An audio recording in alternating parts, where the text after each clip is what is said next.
Okay, I think you're waiting for me to start. Are we ready to start? Yes. Okay, good.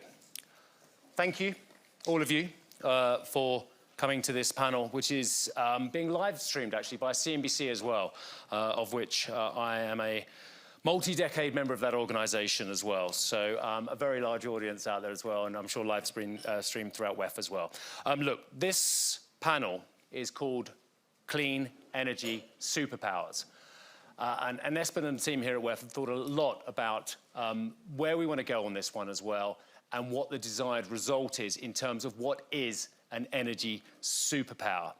Now, we will also reference, of course, what is at the moment, we're all aware, one of the greatest energy crises potentially we've seen in absolute decades. So with that as the backdrop, and I will reference that, it won't be the pivotal part of this conversation, but it would be erroneous of me not to mention that we have a Ukraine crisis and it creates potentially ramifications for the global energy mix. Short term, some very bad. Long term, actually, there is a school of thought that it will turbocharge the acceleration to adoption, to transition to net zero, and potentially creating some superpowers as well.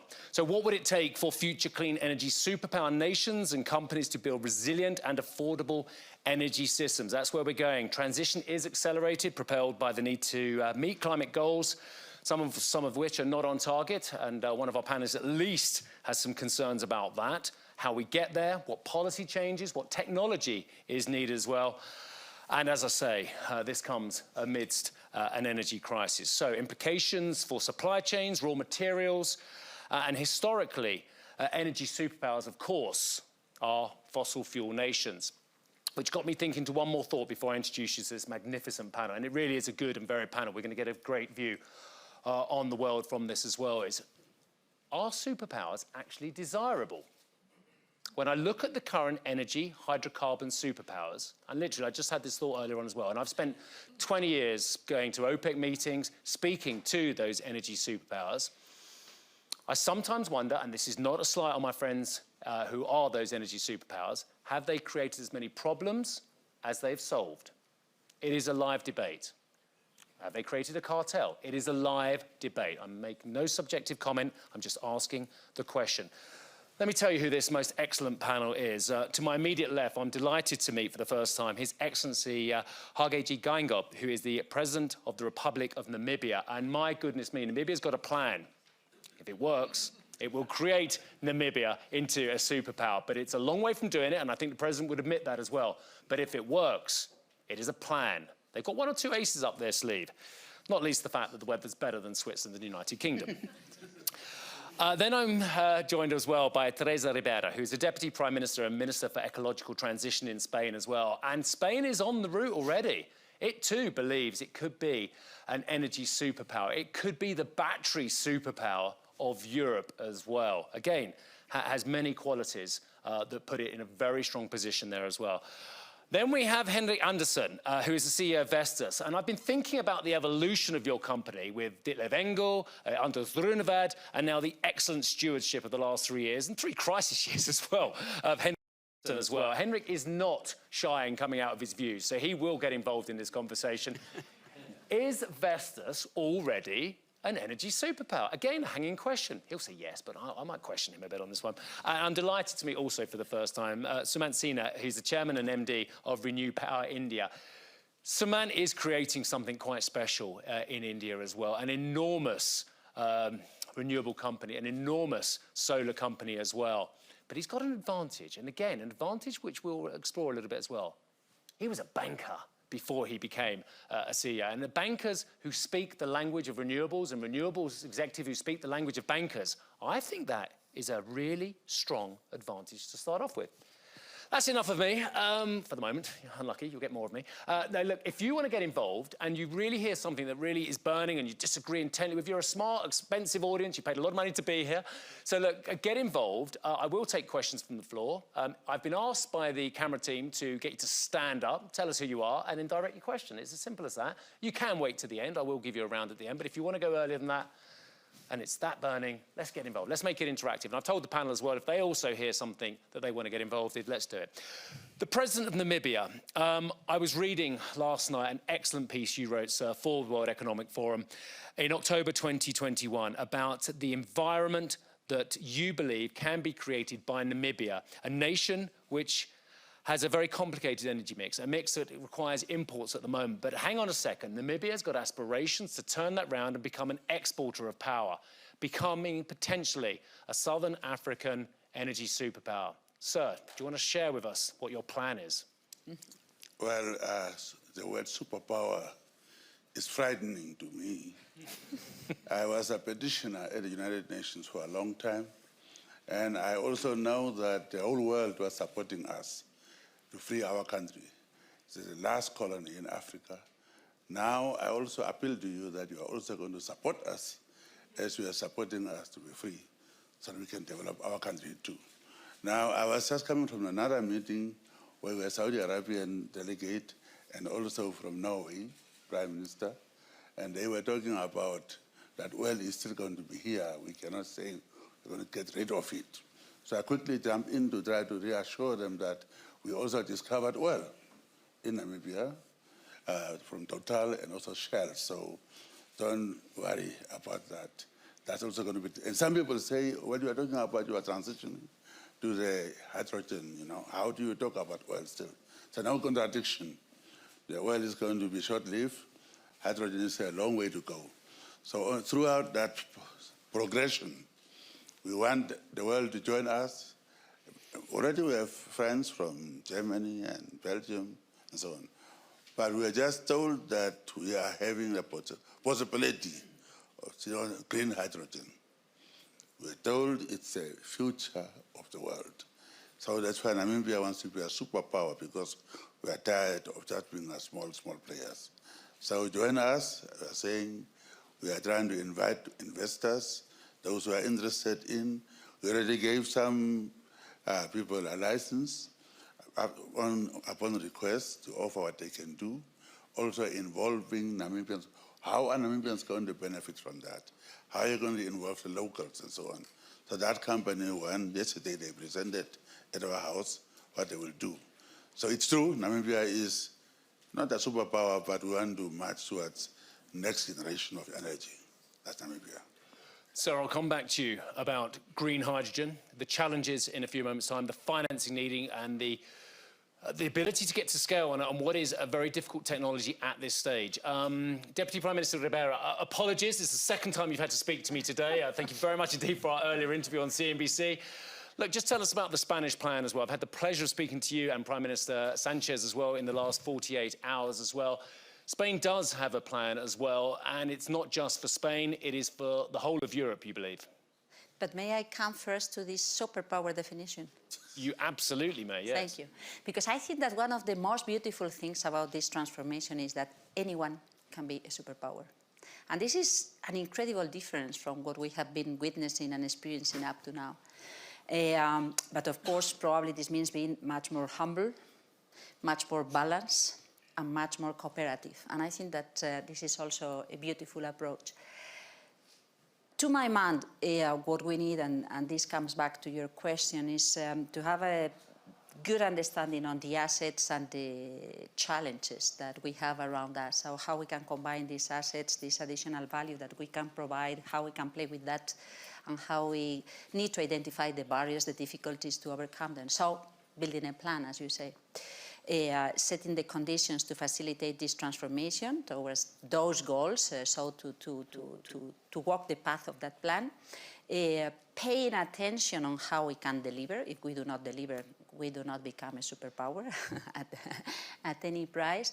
And this means aligning the different pieces, regulation, finance, capital skills, I think capital means human capital skills, and paying much attention to the social dimension. I think that to become a humble, balanced and cooperative superpower, we need to pay attention to the society needs and where there can be people that feel the threat. And yes, I think that we can play that role in Spain, because we have understood where the assets may be and where the tricky questions that deserve attention maybe too. And I think that being cooperative and working with all the partners, not only at the domestic side, but at the regional or eventually in the external dimension is very important. Otherwise, being isolated, that would not work. Yeah, Deputy Prime Minister, you've already raised a very important issue that it's not about a single entity potentially, it's about a collective action. So that is very different, of course, from traditional superpowers who have attained their superpower status in energy on their own domestically and thereafter have joined together with other superpowers. I'm talking, of course, about OPEC. Henrik Andersen and Samantha as well. You're going to represent the corporate side of things as well, and you're both having immense success, and I'm sure the room knows very much about that. But it's a success, Henrik, in this case, which is built on decades of progress. But all of a sudden, the progress that you believe is being made is happening exponentially quickly, and it's taking off now as well, because the story of Vestas, and it's one I've followed for the last 2 decades, has not always been easy, despite the aspirations you've shown. Thank you. And I think the superpower for somebody that is born in Denmark and raised in Jutland will always sit at a distance, because here it's about doing things and consistently doing things over time. And I think that if I come away from Davos, that could be a fantastic thing. There is no quick fix from a Friday to a Monday. But if we take Vestas, we've done over 4 decades, 159 gigawatt of installed base. It displaces 217 million tons of CO2 a year. So it matters over 40 years. And that's what I'm just encouraging people to say here. The last 10 years, fact is, the levelized cost of energy now is cheapest if you go renewable. So sit here and plan for 20 or 30 years and opening new things. A panel of solar or a turbine is ready within 12 months if Teresa gets the permitting. But we can talk about that in a second. But it is now where we just have to say that the strategic tool, and we offer Vestas as a strategic tool to not only the room, but also to the surroundings here, because we would like to be used as the strategic tool to plan for the future. And that's where we are. Who'd have thought that Vestas would have come here to WEF for this CNBC panel as well to try and close a deal with Spain, eh? Goodness me. Of course business is done at WEF. We're not naive as well. Oh dear, right, there we go. Samantha as well, get us back on track as well. Look, again, I'm learning the Renew story. I'm in admiration of the speed in the last decade of which you've gone to 12 gigawatt of commissioned, active and ready to go projects as well. It's extraordinary, but the speed with which you've moved is going to be insignificant compared to the speed with which you think you can move going forward. Thank you, Steve. And look, it's not just a question of our thinking. The reality is it's a compulsion, not just for us, not just for India, but for the world as a whole. You know, the reality is that we're in the midst of this massive climate transition, and that is going to require all of us. And when I say all of us, I mean ourselves as companies, but also governments, multilaterals, all to come together and move at lightning pace, because there's no other way in which we're going to be able to bend the trajectory downwards. And you know, therefore, whatever we've achieved in the last 10 years, we literally have to replicate in the next 2 years and the next 1 year after that. And that's I think, the exponential growth that you were talking about earlier. And I think as we start doing that, the scale and size of pure clean energy companies like ours and Vestas will actually increase quite substantially. Now, we might not still get to the scale and size of the existing clean energy, not clean energy, energy large companies, because they're obviously much bigger. But certainly we'll start going in that direction. And I think that's really when you'll start seeing a lot more, I think, innovation getting driven, green hydrogen that the president talked about. All of those things will start happening, I think, over the next 5 to 10 years as well. And those will really add to the whole energy transition in very significant ways. And, you know, when I think about this whole issue of clean energy superpowers, I think if you just look at the energy system as a whole, we are actually going to be over the next 10 to 20 years in a real, you know, period of flux and transition. Because the large companies, the existing energy companies, will be trying to take some of the capital and invest it into the clean energy space. Companies like ours will be growing as well. So you'll actually not really have any one large superpower. You'll actually have a mix of different companies all trying to become, you know, get into the space and become much larger, which is not a bad thing because we need many, many companies to come into this space and drive growth. Now we know why he went from banking to renewable energy. Well, exactly. And again, I think that's absolutely... okay, let's just go straight to this. I've got another question I want to come to all of you in a second, but do you think that your financial background, Citicorp and ING Bearings, That's right. helped you get the initial financing from Goldman's because you spoke the right language? Look, I think it couldn't have hurt, for sure, because obviously ours is a very, very capital-intensive business. You need to raise large amounts of capital, both debt and equity. And so if you're able to relate to Wall Street in their terms, on their terms, and speak the language, and they have a level of comfort in who you are and your background, then I think it certainly does help. But frankly, I don't think it would have happened if I had not already worked in the clean energy area as well. So I think all of those things coming together in some strange manner, I think really is ultimately what worked. But it's absolutely key, isn't it? Right to the start, and I'll bring it back to the politicians amongst us, if I may as well. If you don't speak the language of finance, whoever the banks are, whoever the sponsors are, whether it's pension funds, whether it's venture capital as well, you're going to really struggle to get them to back your deal as well. So the absolute fusion of finance and aspiration and renewable projects, it's absolutely at the centre, President. Yeah, but politics decides who gets what, how, and when. If you don't get politics right, you're not going to get everything right. So Namibia, we are saying we have the architecture and governance that is right. And therefore, a rest will follow from there, because if there is good governance and there is freedom, transparency, accountability, definitely investors will come. They will get what they have invested in return back. So that way, I guarantee that good governance. Minister Ribeiro? I could make some additional comments because I think that it is true that the fundamentals change. I mean, the maths of the traditional energy solutions are not the same than the maths of the new solutions.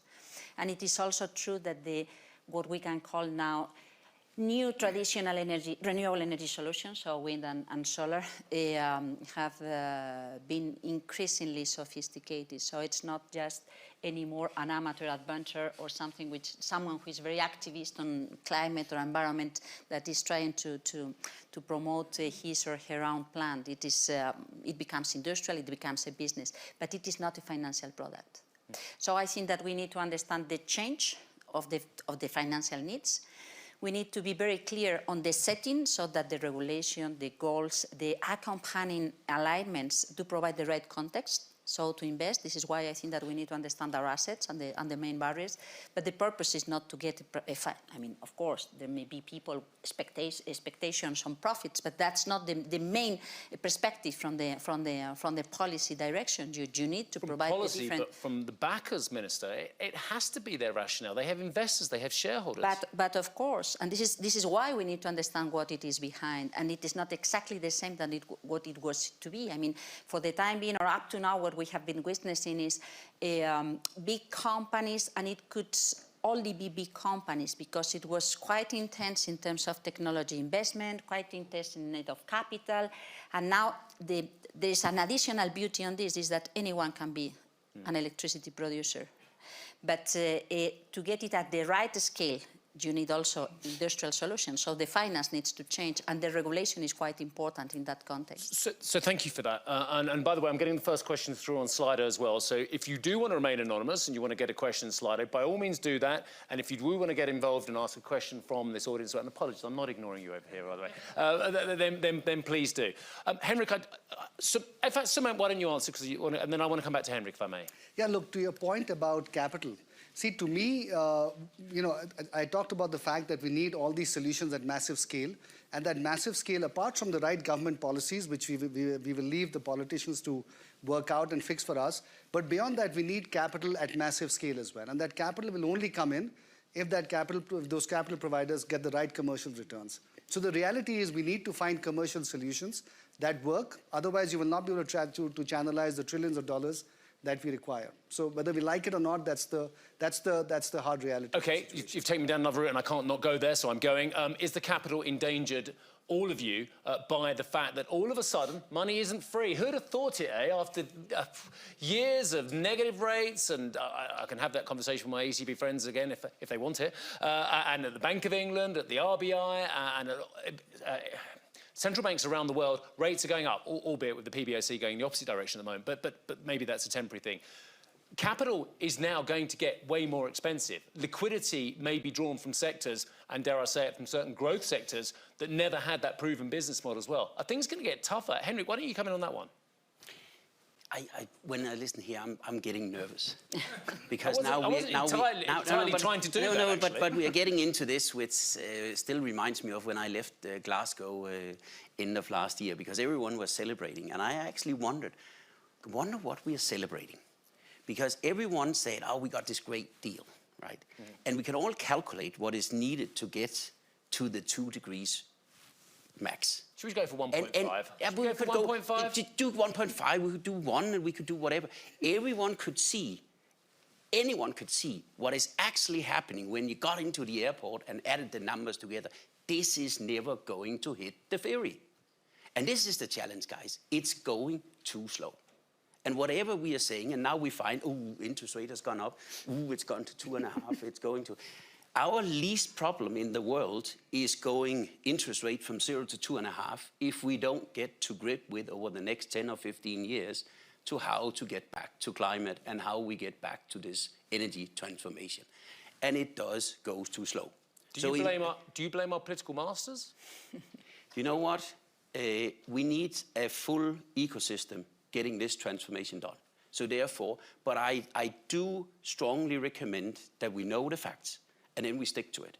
And as I said, I've been running businesses for far too many years now.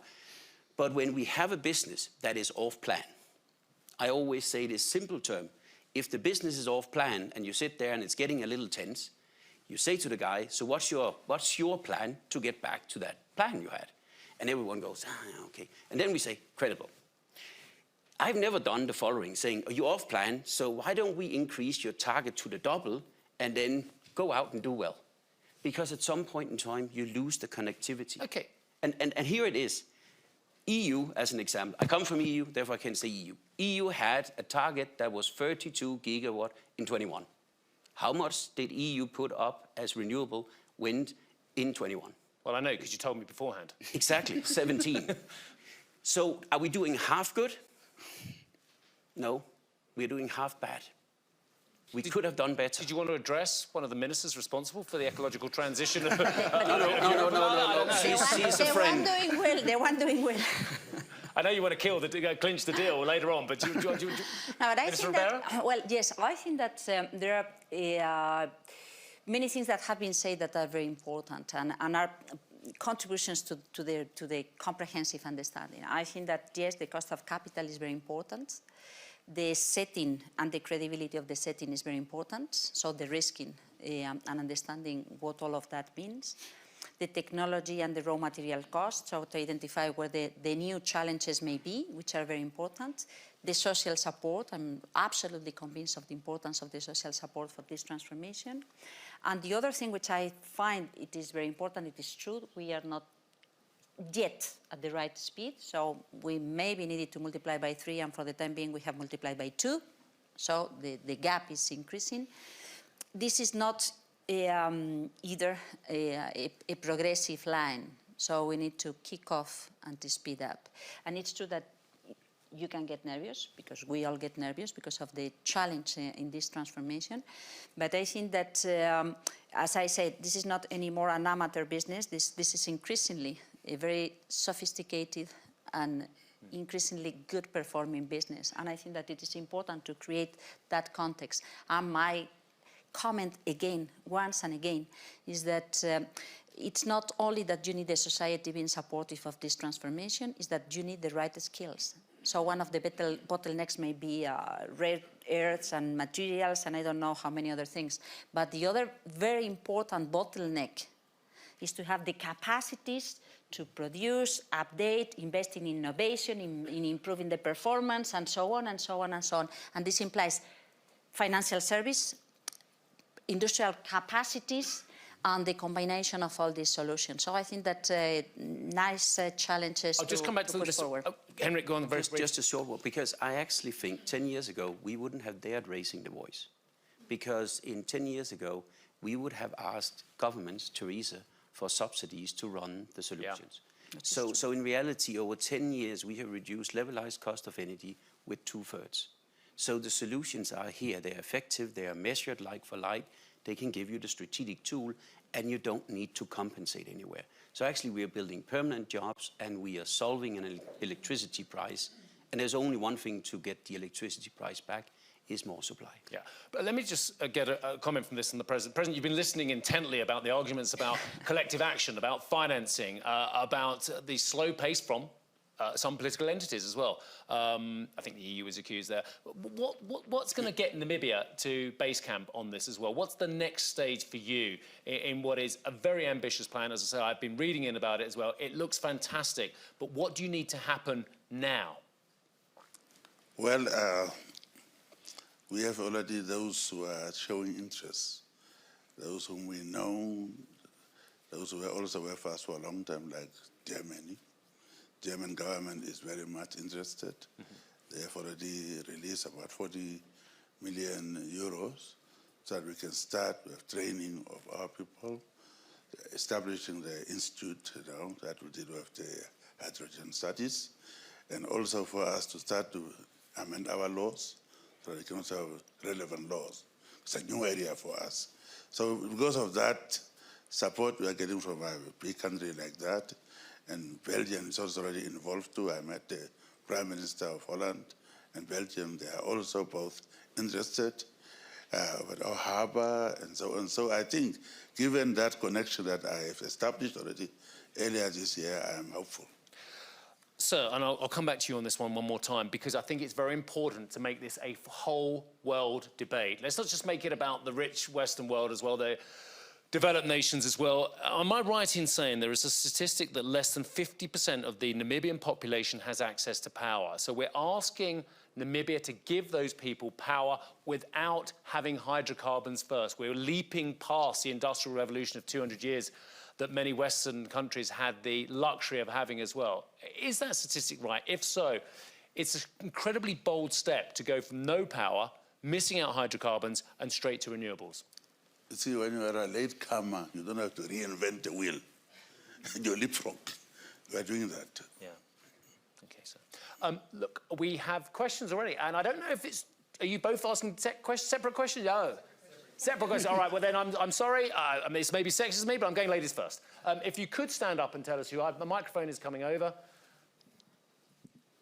Thank you for the great panel. I had a question. I think what's really interesting about kind of the industrial era is that a lot of the superpowers that emerged were based on places where there was physical deposits or reserves, whereas today we're talking about, natural resources like solar, wind, and water for hydrogen that are the commons and have not been privatized and are arguably difficult to privatize. So my question is, with that in mind, I think there is a bit of a case for a more equitable distribution of energy. Yep. But you mentioned the bottlenecks on, lithium, silicon, rare earth metals, steel, I guess, for wind. Do we feel there's going to be a new resource race for those components, or is it really a game of technology, skills, financing, and policy? Who would want to pick up on that one? Theresa, did you want us to kick off on that one as well? Is it going to be more equitable? Is it going to be a race for those resources as well? Of course, some resources, as you quite rightly say, are abundant as well. And I'll come back to your stunning solar yields in Namibia, unlike United Kingdom. But others, it could well be a race for those resources. I think it can be more equitable, and it needs to be more equitable. And this means that we may need to invest in new materials too. So for the time being, we have identified where the rare materials may be a challenge, but I think that we need to keep this investment forward. And this is also important from the capital, finance, investing in innovation, in performance, improving performance, and to identify alternative materials. And this needs to be. And I'm going to get a couple more responses from that. Suman, it has to be more equitable in the world's largest democracy as well. Otherwise, it's just not going to work, is it? Yeah, look, actually, the point is a very interesting one. That, the funny thing was that earlier you were mining for fuel, right? Now the fuel is easily available everywhere in the world because the wind blows everywhere, the sun shines everywhere. So every country has the fuel. So the race really is going to be for the capital equipment. And that's really that race is already upon us. And there are certain countries that are much further ahead than others. But fuel is not going to be a problem. So I think that's the very interesting sort of shift that we're going to see as we go forward. Now, you asked about India. India has set massive targets because, see, today India imports about $150 billion worth of fossil fuels every year. It's the big Achilles heel of the Indian economy. And the Indian government has now decided that the whole clean energy transition offers us, because of the issue that we have sun and wind within the country, that if we can get the capital equipment part right, then we actually can eventually end up being the clean energy superpower and eventually become an exporter as well. And so that's the attempt that the Indian government is trying to do. So we're not trying to just leapfrog, we're trying to go from a place which is negative to actually much further up and actually become an exporter of energy. And the government has set massive targets, as you know, of moving towards renewable energy. And it's trying to also now become a green hydrogen exporting country over the next 10 to 15 years. So it's a massive opportunity, which India is certainly trying to take advantage of. Thank you. Henrik. Yeah, I will say, when you do these line projections, you always run into the challenge of you only know what you know when you do these line projections. So therefore, when you do the projections of how you did today or how you will do in 10 years' time, don't use today. Because most of your assets you will use today, whether it's cars or it's households, there will be an electrification which actually makes every one single manufactured wind turbine become more efficient.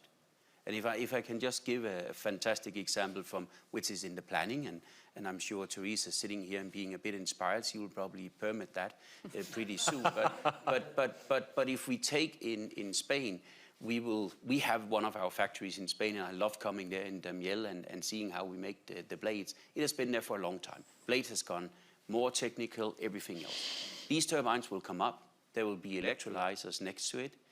We work close with our Spanish partners. It's been financed by partners from all around the world. The hydrogen that comes out of that runs into fertilizer, and actually it will be a hub and an example of how the world will do not any transport, no other waste and sacrifice of energy. And that's where I think we need to, and I can see one of the partners sits in the auditorium here and smiles. So that's how we should start thinking. How do we create from big scale to these ecosystems where we actually get from input, permanent employment, technology to output? President, I don't know if you want to come in on this one. Otherwise, we'll move on, but you're entirely welcome to come in on this. Okay, sir. Right. Next question from the room, and then I've got a couple on Slido as well, coming in from South Africa and India as well. But, sir. Brilliant, Cedric. Thank you so much for the opportunity. My name is James Mnyupe. I'm from the Namibian presidency.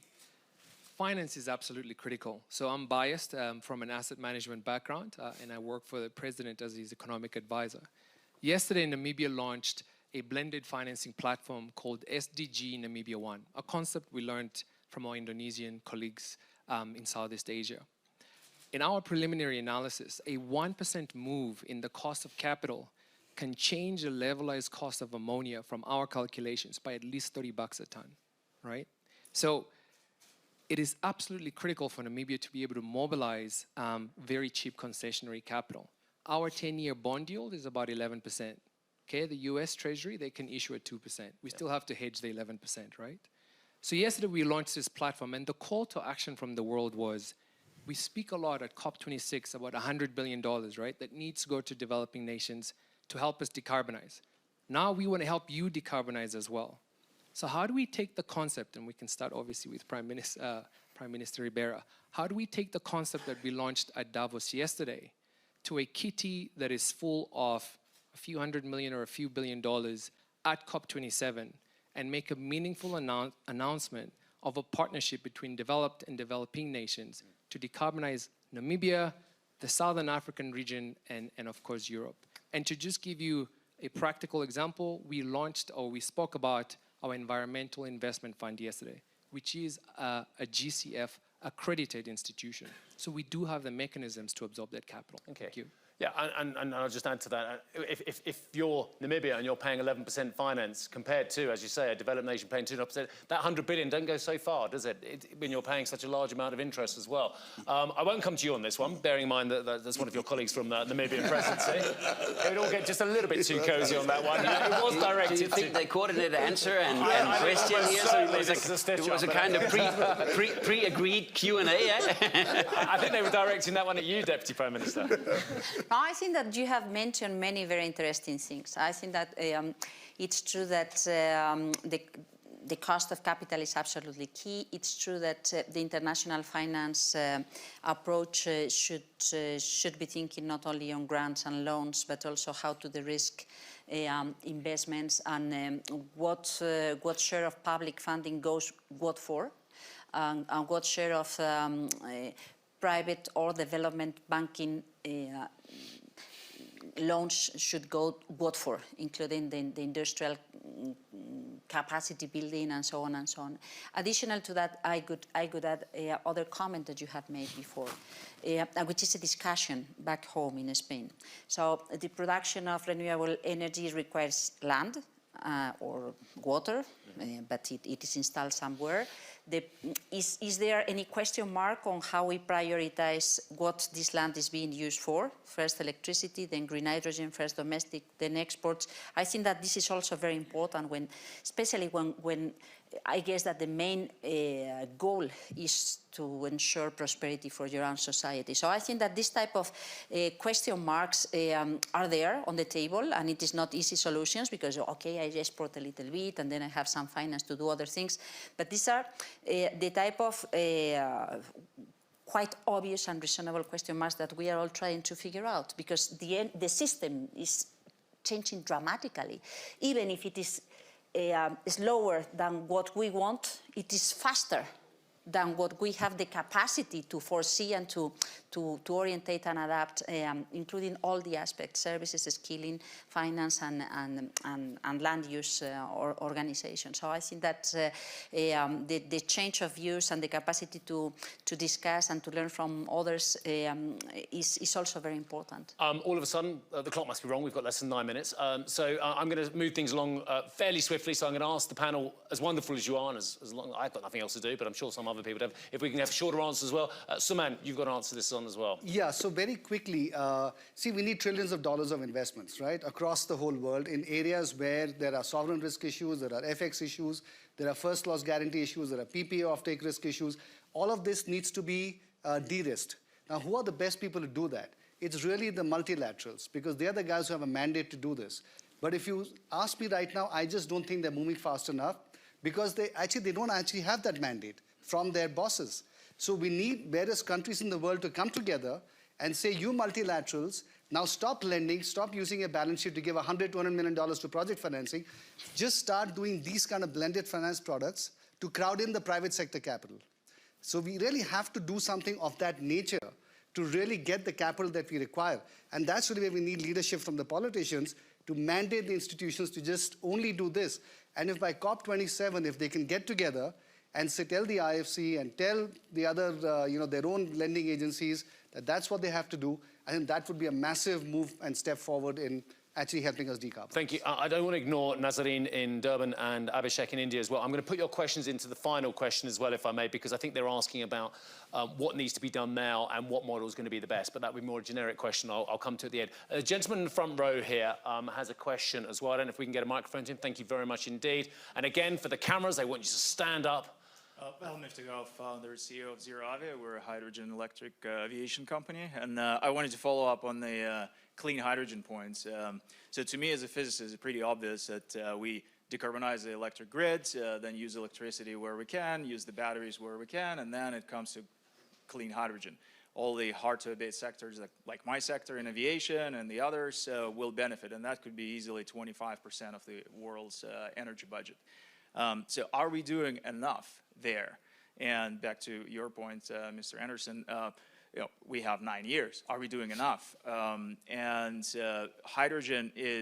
hydrogen especially, is such a great commodity because it is fully capex based. If we scale it, the cost curve will be as it is for the renewables. So are we doing enough? And if not, how do we do enough? Thank you very much indeed. Let me direct that first of all to the President as well, because green hydrogen is a large part of your plan. Are we doing enough as well? How do you get that project to scale in Namibia as well? Do we need more advances in technology, or are we already there? I guess the gentleman thinks we're already there. He thinks we are, but I mean, there are others I know on this panel who may well disagree with that. How are you going to get the green hydrogen at scale in Namibia? Well, firstly, as I said, it's a new area for us. We are open. We are dealing with South Africa, also Sasol, and all others, that we are opening it up. How we are going to scale it, I don't know, but I'm talking about it's a new energy source that we have in Namibia. I also said we are not running away from fossil. We got oil, and also oil and gas is there too. So how I scale it, my experts are going to talk. I don't know how to scale it, but it's what we are having there now. But part of the answer, did you just give us a clue to, is working with your Southern African partners? Yes, yes. You can't do it alone. No, So you're not, and that goes back to what Deputy Prime Minister Ribeiro was saying as well. This is about a collegiate action, a superpower that isn't a single entity. This is going to be open. Even when I talked other day, I said we still open it up to others to come in. Yeah. But there are other areas still there. Henry can come into. The short answer is no. And then why? It's because hydrogen is a secondary energy source. It's something that requires a primary energy source. And the primary energy source is renewable electricity. And renewable electricity is in shortage already. So the answer is no. So therefore, if you need to do your hydrogen real adventure, you need actually to exponentially go somewhere else to get even more. So when we are in shortage of green electricity now, you add green hydrogen on top of it, the gap becomes bigger. So there is a solution to it, no worries, but it just requires even a bigger personal commitment, not only from the room, but from everyone. And I was just a little inspired of this. What does it take for countries? It requires that your whole parliament gets to a point where the deed cannot be changed for the next 30 years. Because if you change the conditions for running assets in your country, no one comes back. And I have a little list of people where it will take a long time before I'm convinced to lose money twice. I want to come to this point because I think that this is a very interesting. We bet on green hydrogen, and we think that we need to go through a learning curve in a rational way. So, as I said, the first thing is what we use our land for. First thing, so to produce green electricity. Then how we ensure that we can learn now and how we can anticipate what it means producing hydrogen, green hydrogen, what type of equipment, so the industrial supply chain we need in order to produce green hydrogen, and what are the final uses that we need to test. So this could be the first phase, how we produce at scale, how we test the final uses, how we combine the different partnerships, so to test, but not a big jump from nothing up to the big solution for everything. And I think that it is important also to avoid mistakes from the past that we go along those lines. We have the impression that yes, we can be a superpower on green hydrogen, and we are trying to organize with this idea, a vision, a plan, but also how we prioritize the learning process according to what we identify as more reasonable, more rational. And it is true, I don't know if I'm going to permit him to do whatever, I have to check, but it's true that we have already audience, right? we have already green molecules of hydrogen going into the system for the production of cement in Mallorca and some heavy transportation, for the production of fertilizers and the green hydrogen being produced next to the production of fertilizers. And there are very interesting processes or very interesting projects dealing with steel and iron or ceramic tiles and so on. And we think that it is important to create the conditions because it will be there where we can go in a much more larger scale to go for the solutions, but not from one day to the next one. And send some of the engineers, send some of the early engineers so we jointly can take, because here are some of the best places for the conditions, for the knowledge and other stuff. That's why I'm keen. You build some of those scale test sites where you get the engineering, and then the engineering travels out. I told my team I was going to ask this question at the start of the panel, but it never seemed quite right because we just started and we flowed. But I do want to know, is the current crisis in Ukraine, which has created an energy crisis, which is creating potentially a food crisis, and my goodness me, a lot of people in this room know about the latter as well, is it thwarting the ability of collegiate action, individual action, country action, company action to become superpowers? Let me start off with you, Samantha. What has it done to the equation to scale up? I think right now it's caused a lot of confusion because, people are still grappling with the consequences of this. Europe, for example, is trying to decouple from Russia. What the global consequences of that are going to be for the energy markets, I think it's still being worked through because we exactly don't know how Europe is going to decouple, where is the alternative source of energy going to come from. So I think we'll have to wait and see how that happens. But the reality is that behind all of this, we'll need an even more significant push for renewable energy. And as you were saying earlier, we're already in a gap. Add this whole Russian war situation, the gap becomes bigger. Add green hydrogen, and the gap becomes enormous. So the question is how we're actually going to achieve all this. I think it's going to require an all of the above kind of an approach. Civil society, companies, governments, consumers at large will have to probably pay a little bit more. Everybody is going to have to get together and really work as collaboratively as they can to find solutions. And while we as corporates are, of course, happy to put our shoulder to the wheel, I think to some extent some of the heavy lifting will have to be done by governments and policymakers. Henrik Andersen, Vestas is a stunningly successful company, but it had a near-death experience a long while ago, before your tenure, despite the USP that it had as well. Is the current crisis going to throw off your growth scenarios? Just means if it's not competitive in an environment, it will always run into troubles.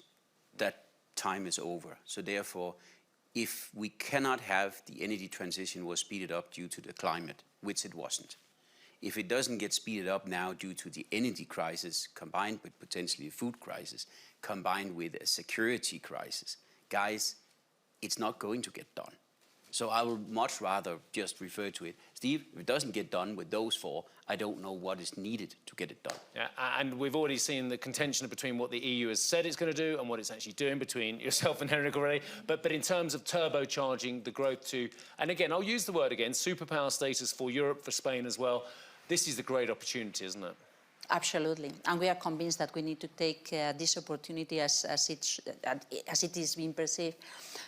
We are not so exposed to the dependence of energy materials coming from Russia, which is an advantage, and we are convinced. We have our vision, our setting, our assets, and of course we need to be sensitive to the issues that may come from other partners. But I think that we need to accelerate the transformation of our energy system. So that's what we are doing, and that's what we are still going to push forward. We've gone over slightly. I'm not going to go too much further, but I'm going to leave the final word to the President as well. This has to be an energy revolution for all. It has to be a transition for all. What is your message to parts of the world who are moving ahead, and there are some fantastic progress, but they are giving Namibia 11% interest rates to join the party as well? What is your message to countries and to partners about the importance of bringing the emerging world with it, sir? As I said, Namibia is a child of international solidarity. As I said also, we are open our arms. We are inviting you to come, join us. It's not only going to be for Namibia. We are going to supply energy to our neighbors and also the rest of Africa. And others who are coming in, like West Germany, not West Germany, Germany, Belgium, Holland, are European countries. And they will also come with their know-how and money. And same as the COVID crisis, this cannot just be a solution for one part of the world. It has to be a solution for all parts of the world. Look, Abhishek and Nazarene, I hope you don't mind, but I'm going to answer your question for the panel because I think we have to end it now. And the fact of the matter is, it is clear there is not one size fits all. It is not going to be a company or a country that moves forward on this one. Quite frankly, if it's not renewable energy for everybody, if it's not superpower status for everybody, then we're all going to suffer as well. And when we look at energy superpowers going backwards. As I say, it's clearly about hydrocarbons, and there were 2, 3, 4 superpowers in that area, maybe a couple more as well. But this has to be about a multitude of superpowers. Otherwise, it's just not going to work. But anyway, I'm leaving this on an optimistic note after listening to you four. Thank you very much indeed for that. In no particular order, Sumant Sina, thank you very much indeed for telling us about your story in India. We wish you a lot of luck on that one as well. Henrik Anderson, very lively, sir. Thank you very much indeed. I hope the deal with Spain gets signed as well. Teresa Ribera, just keep it waiting another couple of weeks, just sort of humorous as well, but I'm sure they'll get done. Deputy Prime Minister of Spain. And Your Excellency, Hage G. Gengob, thank you very much indeed for sharing with us the Namibian example as well, and we wish you luck in your renewable adventure as well. So a round of applause for the panel. Thank you very much indeed.